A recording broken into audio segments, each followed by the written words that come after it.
Salut tout le monde! Donc, je suis de retour. Enfin, il me semble que ça fait longtemps que je me suis pas pointée sur la chaîne. J'ai eu une fin de session assez rocambolesque. Donc, je reviens pour ces vidéos de fin d'année et on repart. Mais ouais, c'est ça. J'ai pas été là pendant un petit bout. Je suis bien contente d'être de retour. Et aujourd'hui, comme vous avez pu le voir à la miniature et au titre, ben on va faire mon update trimestriel du trimestre 4 de 2022, le dernier. On touche du bout des doigts à la fin de l'année 2022. Il me semble que c'est passé tellement vite. Mais bon, on va en reparler bien évidemment dans d'autres vidéos. Aujourd'hui, on se concentre vraiment sur mes 3 derniers mois. Donc, on parle ici d'octobre, novembre et décembre. Comme d'habitude, je pense qu'à this point, vous commencez à être habitué au format de la vidéo, mais je ne vous parlerai pas de l'ensemble de mes lectures faites durant ce 3 mois. On va y aller plutôt en parlant de mini-statistiques un petit peu agréable parce que c'est toujours le fun de se mettre des statistiques sous la dent. Et ensuite, je vais vous parler un petit retour sur ma vie littéraire des 3 derniers mois qui a été, ma foi, complexe. Et ensuite, on va terminer avec mes highlight lectures comme d'habitude. Donc, ben c'est ça. Donc, sans plus tarder, commençons. Donc, juste avant de commencer mes petites statistiques, je tenais à vous dire que, bon, bien évidemment, pour que vous puissiez voir cette vidéo-là avant mes vidéos de fin d'année, ben, j'ai pas le choix de la tourner quelques jours avant la fin de l'année. Donc, avant la fin du trimestre. Ce qui fait en sorte que les statistiques que je vais vous présenter là ont peut-être une mini-chance de changer d'ici la fin de l'année. Donc, ça se peut que vous ne retrouviez pas exactement les mêmes chiffres quand on va en reparler de ces 3 mois-là avec des gros guillemets, dans ma vidéo statistique de 2022. Mais quant à moi, je pense pas que ça va changer énormément. Si ça change, ça va être genre un ou deux livres de plus, mais pas même plus. Donc voilà. Statistiques, c'est parti. Donc, premièrement, ça change pas vraiment d'habitude, mais durant les 3 derniers mois, j'ai lu un total de 21 livres. Donc, comme je disais, ça a pas mal tourné tout le temps autour de ça cette année. Donc, j'en ai lu 7 en octobre, ce qui est un petit peu inespéré, sincèrement. J'en ai lu 10 en novembre et j'en ai lu 4 en décembre, là où peut-être ça va changer, qui sait. Donc, tous ces beaux livres-là, ça représente 4119 pages lues. C'est moins que les autres trimestres. Je le sais d'où ça sort. Ça m'étonne pas vraiment. Fait que voilà, je vais vous en reparler un petit peu plus tard là, dans ma vie littéraire. Mais c'est ça. Et sinon, c'est là que ça pique un peu. Mais durant le trimestre, il y a 29 livres qui se sont ajoutés dans ma pile à lire. Ça a été un gros mois d'achat. Ben, un gros mois, un gros 3 mois, mais beaucoup un gros mois parce que octobre, c'est là que tout s'est passé. J'avais le salon du livre de l'Estrie, il y a eu une vente de livres, bon, il y a eu plein de petites affaires. Sinon, il y a quelques livres qui se sont ajoutés en décembre, mais c'est tout. Vraiment, là, le gros des achats, ça s'est fait à cause majoritairement du salon du livre. Que c'est ça. Ben, c'est fini pour les statistiques. Fait qu'on peut passer maintenant à ma vie littéraire de manière générale. Donc, la première chose dont je voulais vous parler justement, c'est pourquoi. Pourquoi, même si j'ai autant de livres lus, il y a tellement moins de pages de lus. Et en fait, c'est beaucoup parce que durant les 3 derniers mois, mon gros mot de lecture, ça a été les BD, les graphiques. Et on s'entend que quand on touche à des BD, généralement, ça fait pas 500 pages. Je dis ça, puis après, j'en ai lu un en janvier qui faisait genre 580 pages, mais c'est un détail. Donc, des lectures plus petites, c'est ça que ça a été en fait pendant les mois que j'ai eus. Majoritairement à cause de la BD, ça m'a vraiment fait du bien, par exemple, de revenir à la BD, de revenir à... C'est ça. Mais d'un autre côté, ben, ça a fait que j'ai vraiment pas lu beaucoup de romans. En même temps, j'étais pas capable d'en lire des romans. Fait que si je lisais pas de BD, je lisais pas du tout. Ça ressemblait beaucoup à ça. Et les quelques romans que j'ai lus, c'était vraiment des tout petits livres. J'ai pas été vraiment au-dessus de 300 pages. J'ai peut-être été 2 fois au-dessus de 300 pages. Puis une de ces fois-là, c'était un roman graphique. Donc, à part de ça, là, ça a vraiment été des tout petits romans ou beaucoup, beaucoup, beaucoup de BD. C'est d'ailleurs ce qui a sauvé mon mois d'octobre, si vous voulez mon avis, parce que avant ça, mon mois d'octobre était un désastre total. J'avais genre un livre d'école puis deux abandons. Fait que quand j'ai commencé à me lancer dans une série de BD dont je vais vous parler tantôt, euh, ça a vraiment comme redonné un souffle à mon mois d'octobre. Ça m'a vraiment fait du bien à mort. Fait que c'est ça, ça a vraiment été ça mes 3 mois. Beaucoup, beaucoup, beaucoup de BD. Puis des petits livres. Sinon, un peu dans le même mot de lecture, je vais continuer là. C'était pas mon prochain point, mais je vais continuer par là parce que c'est juste plus facile, plus dans la même lignée. J'ai finalement compris comment ça fonctionne des livres audio. Ça peut avoir l'air vraiment stupide à dire, mais comme j'ai jamais réussi à accrocher avec les livres audio avant ces 3 derniers mois. J'ai jamais compris le fun du livre audio. Tu sais, je comprenais que pour certaines personnes, ça peut être super positif parce que, bon, ça peut te permettre de consommer de la littérature sans nécessairement avoir à lire.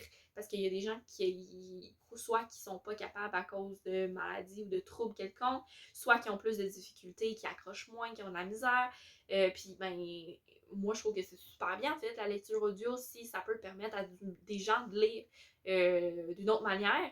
Mais moi, j'arrivais zéro à accrocher. J'arrivais jamais à suivre l'histoire. Soit ça finissait par devenir un bruit de fond, soit je finissais par m'endormir dessus, en tout cas, j'ai jamais vraiment accroché avec les livres audio. Mais là, j'ai enfin compris euh, que ça pouvait être nice des livres audio. Puis j'ai compris comment ça fonctionnait pour moi. L'affaire, c'est que justement, comme je vous dis, ça va être toujours en bruit de fond dans ma tête, les livres audio. Puis le seul moment, en fait, où je réussis à écouter des livres audio, à être 100% là, puis à pas me déconcentrer, c'est à 100% dans la voiture, quand je conduis. C'est le seul moment. Donc, à certains moments, j'ai préféré mettre des livres audio versus de la musique. Puis je me suis rendu compte, en fait, que ça fonctionnait parce que même de la musique, mettons, dans l'auto, je suis assez comme concentrée, puis mettons, je vais chanter, je vais faire des trucs, fait que j'arrive à me concentrer, puis je sais pas pourquoi, mais on dirait que la concentration que ça me demande de conduire fait en sorte que je réussis à me raccrocher à comme la musique ou l'histoire qui est racontée quand je lis un livre audio, maintenant que je suis capable. Donc voilà. Euh, Versus, mettons, quand je fais autre chose, genre quand je fais du ménage, zéro capable d'avoir un livre audio. Parce que, mettons que je mets ma musique, ben je vais pas la chanter ma musique. Je vais genre devenir dans une petite bulle, puis ça va donner un bruit de fond.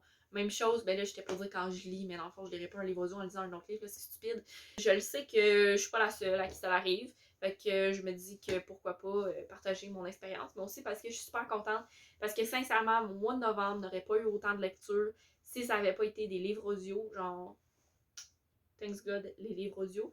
Puis il y a certains autres trucs qui n'auraient pas autant pu avancer sans les livres audio, puis que je me rends compte que j'ai beaucoup de difficultés là, à avancer ces trucs-là sans les livres audio parce que j'arrive pas à lire dernièrement. Bref, livres audio, je me suis réconciliée avec ça. Je suis vraiment contente parce que ça m'apporte d'autres possibilités. C'est pas automatique que je mets ça dans l'auto. Vraiment pas. J'ai besoin encore de ma petite dose de musique. J'ai besoin de juste décrocher puis pas avoir à me concentrer justement. Puis juste comme chanter puis avoir du fun. Puis c'est bien correct. Mais c'est sûr que des fois, ben, je trouve ça le fun de pouvoir avoir un petit livre audio sous la main pour mettre dans l'auto. Puis ça me fait lire. Surtout, ben c'est ça, comme je vous expliquais, ma fin de session a été vraiment intense, puis c'est les seuls moyens en fait que j'avais de lire en audio, parce que je veux dire, même les BD ça passait pas, j'avais pas le temps de lire, je veux dire.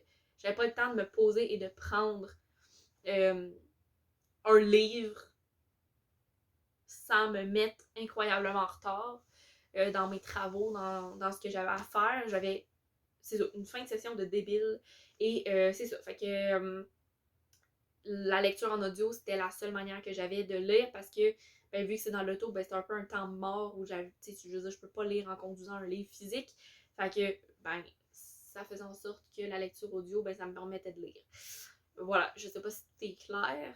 Et les dernières choses dont je voulais vous parler Concernant ma vie littéraire, c'est deux trucs qui sont comme scolaires, parascolaires, que je fais dans le fond, que je ferais pas si j'étais pas au cégep, mais que je fais majoritairement parascolaire.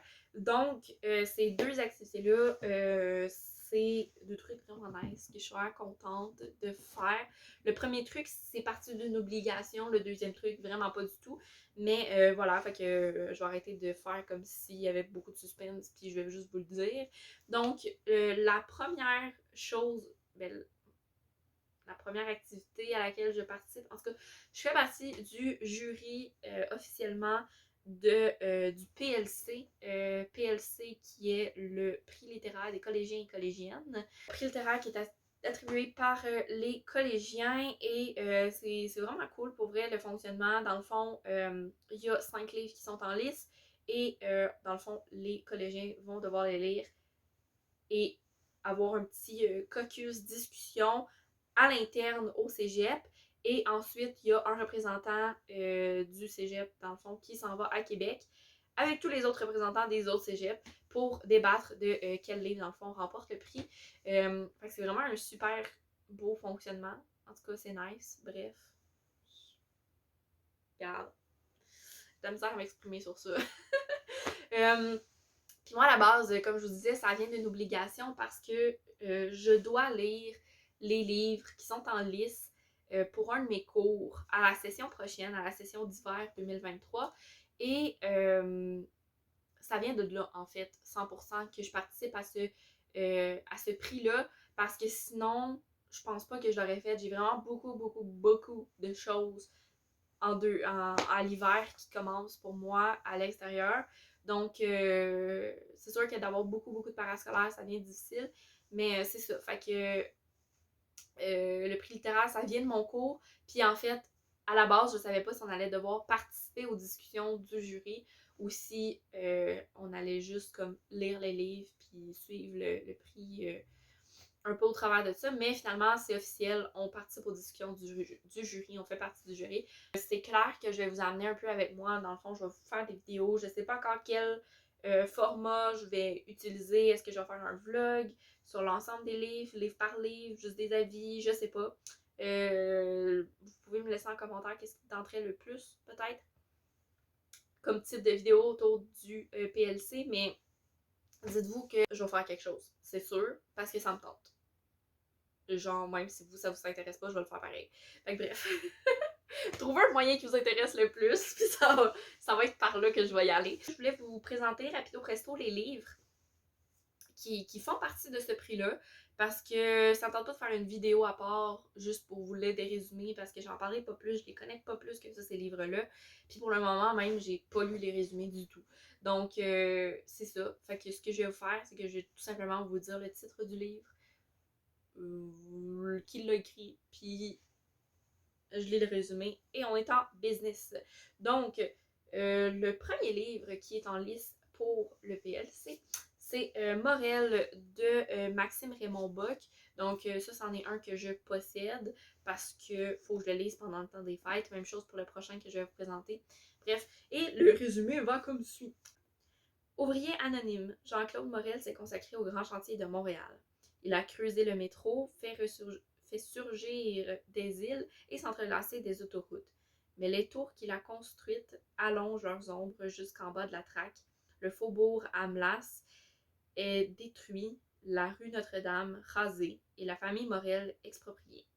Le vieux Jean-Claude jongle avec des souvenirs dont il ne sait que faire jusqu'à l'entrée en scène de sa petite-fille Catherine, qui réveille les mémoires et retricote les liens décousus. Fresque grouillante de vie, Morel raconte de l'intérieur la métamorphose de Montréal au 20e siècle, où le génie n'est ni civil ni industriel, mais profondément humain. C'est celui d'une communauté têtue, désordonnée, qui trouvera toujours le moyen de fleurir sur la route et le béton. Donc voilà. C'est pas celui qui me... Je dis ça puis j'ai pas lu les autres, mais les autres résumés, mais c'est pas celui qui me titille le plus, je vais dire ça comme ça.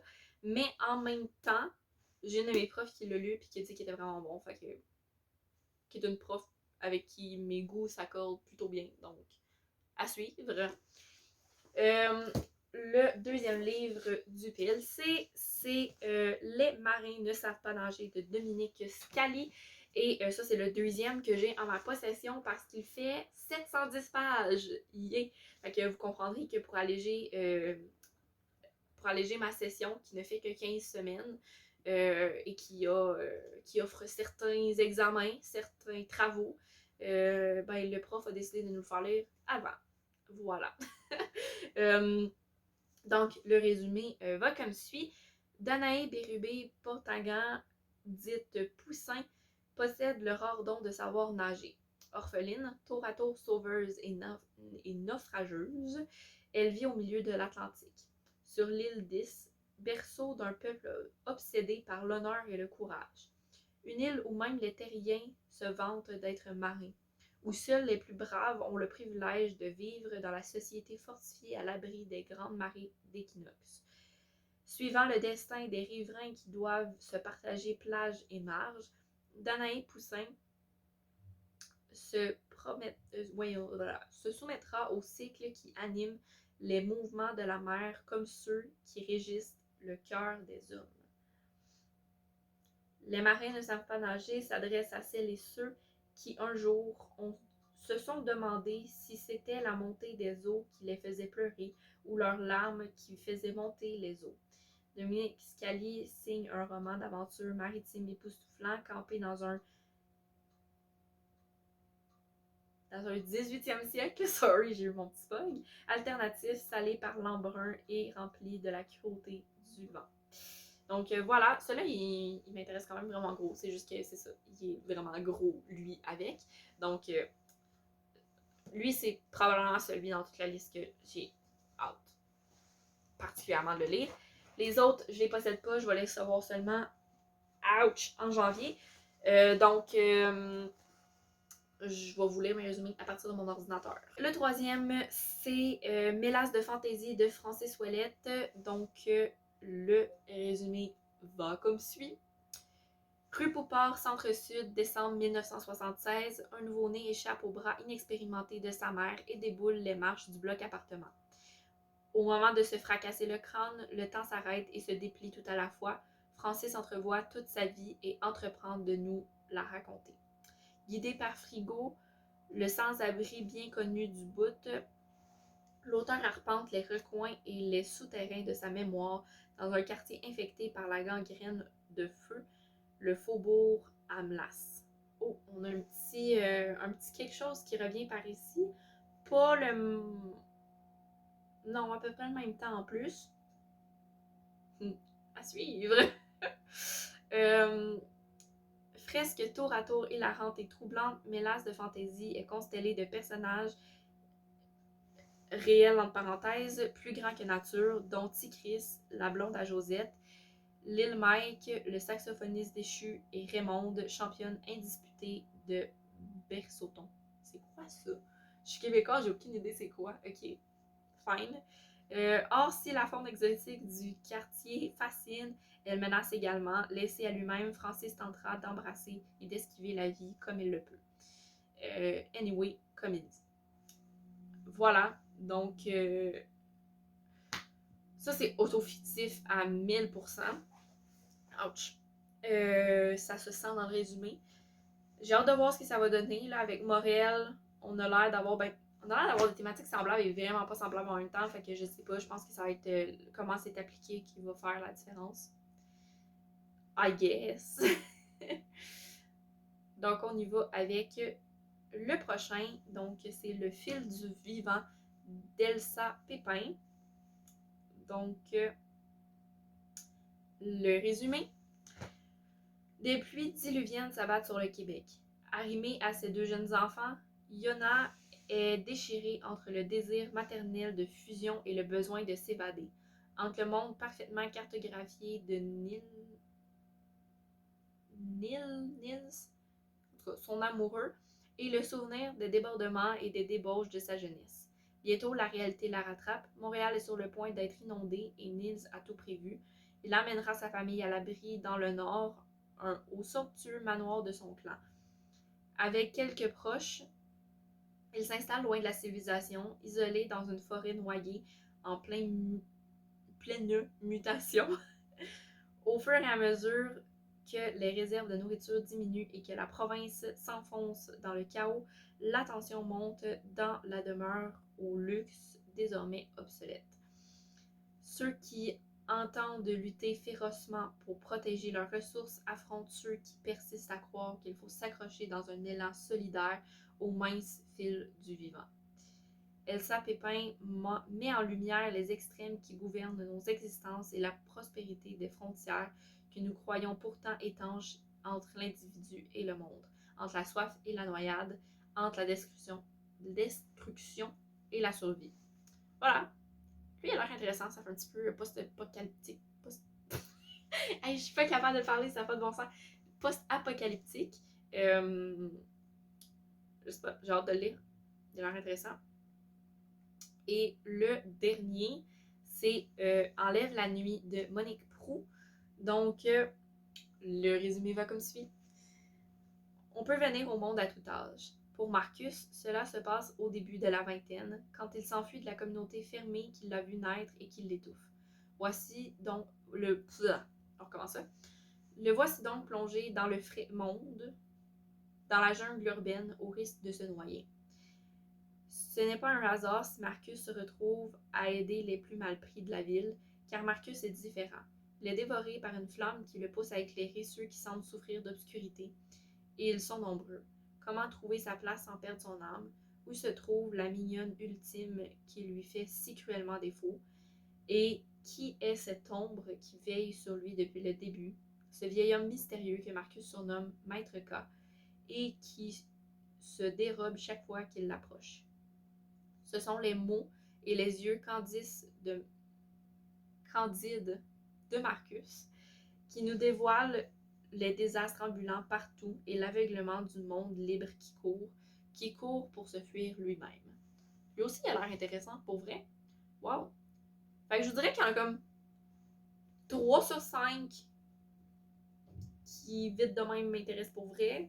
Un potentiel parce que ma prof l'a vraiment aimé. Puis un que je suis vraiment pas sûre. We'll see comment ça va être appliqué. Puis si ça va fitter. Mais que, en tout cas, ça peut être un mess aussi. Genre. Bref. Ça, c'était ce qui concernait le PLC, prix littéraire des collégiens. Et sinon, il y a un autre petit projet parascolaire que je fais on the side depuis cette session-ci et qui va en fait se poursuivre au printemps pour moi, ben, même à l'hiver, je crois. En tout cas, bref, en 2023. Et c'est le fait que je fais partie du comité de création de la revue d'art et lettres de mon cégep. Donc, c'est vraiment cool comme projet, je trouve, puis comme expérience que ça m'apporte. Donc, je fais partie au total de 2 comités dans l'ensemble des sous-comités qui existent pour la création de cette revue. J'ai fait partie d'abord du comité de lecture, donc ça, cette étape-là, elle est partiellement terminée. Elle va peut-être revenir un petit peu en janvier, mais février, autour d'eux, en tout cas. Mais l'essentiel est terminé pour le moment. On a fait la sélection des textes, puis j'ai trouvé ça vraiment enrichissant comme performance, mon Dieu, comme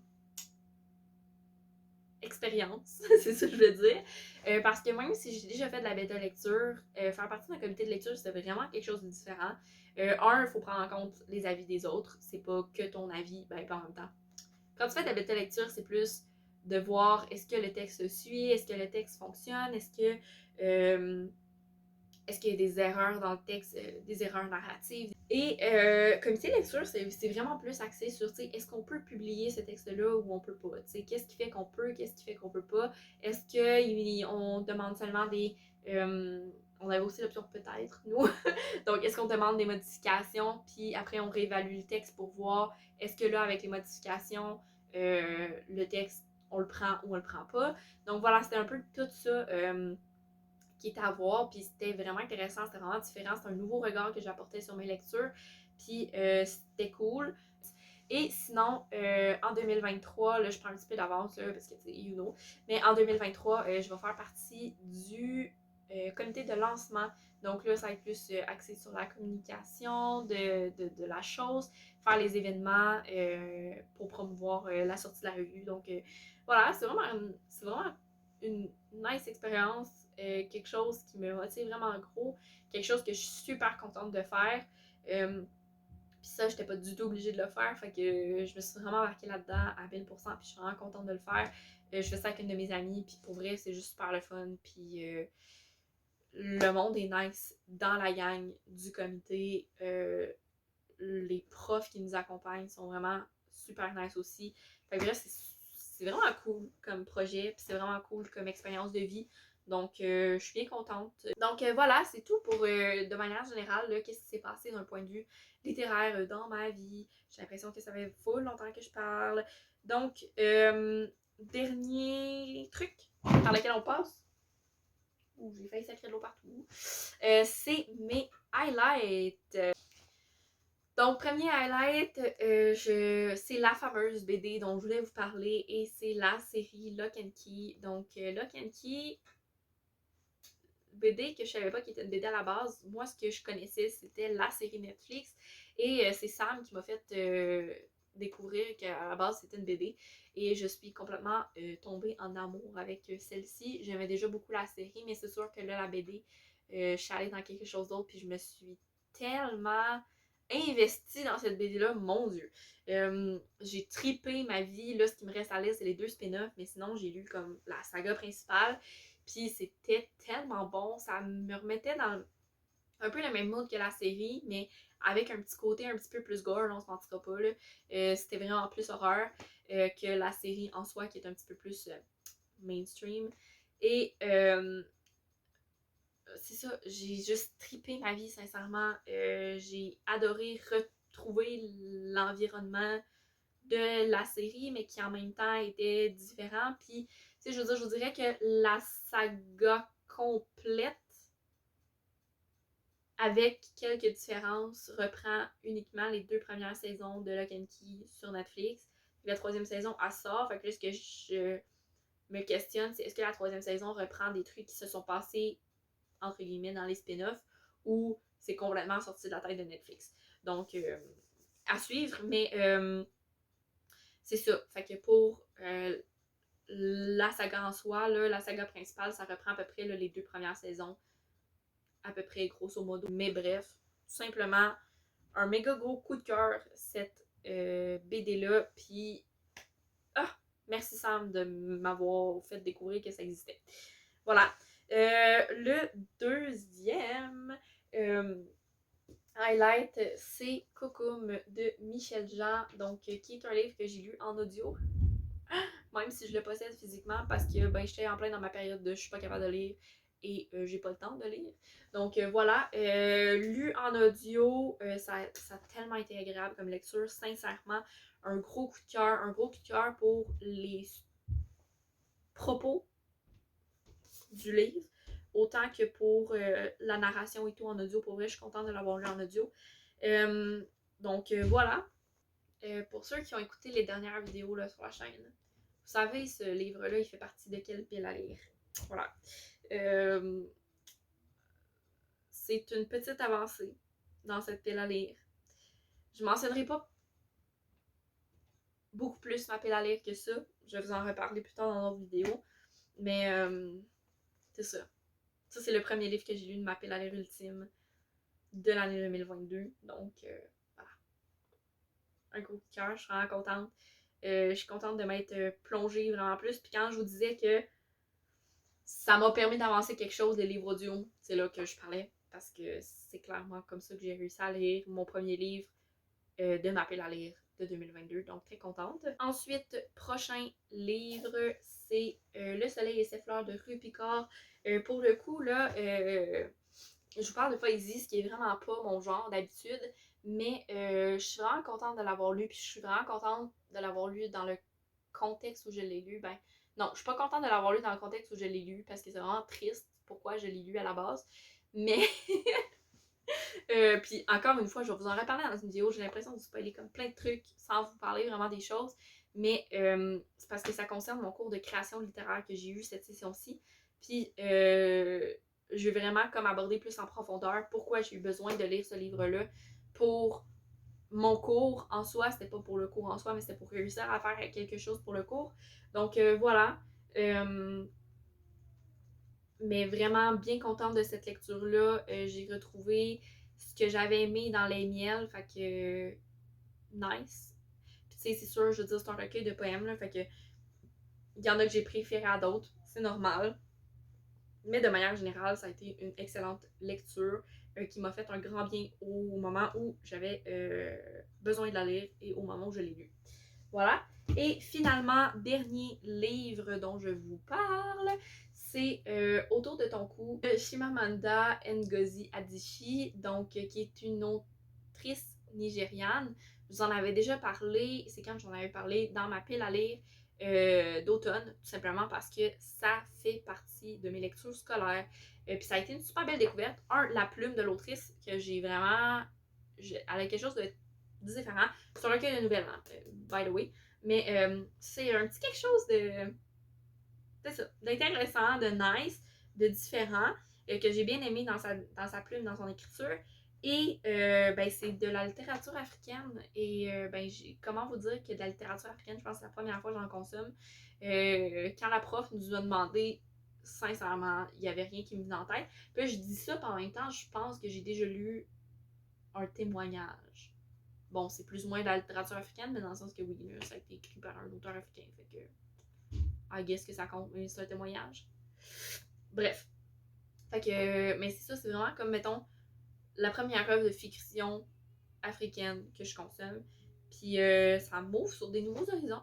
Fait que je suis vraiment très contente. Donc en plus d'avoir une plume qui m'a plutôt accrochée, ben je découvre quelque chose de nouveau puis j'en suis bien contente. Voilà, c'est tout pour cette vidéo. Je suis vraiment contente qu'on ait passé au travers ce dernier trimestre de l'année. Puis ben on va se retrouver pour les prochaines vidéos qui vont être vraiment les vidéos de fin d'année.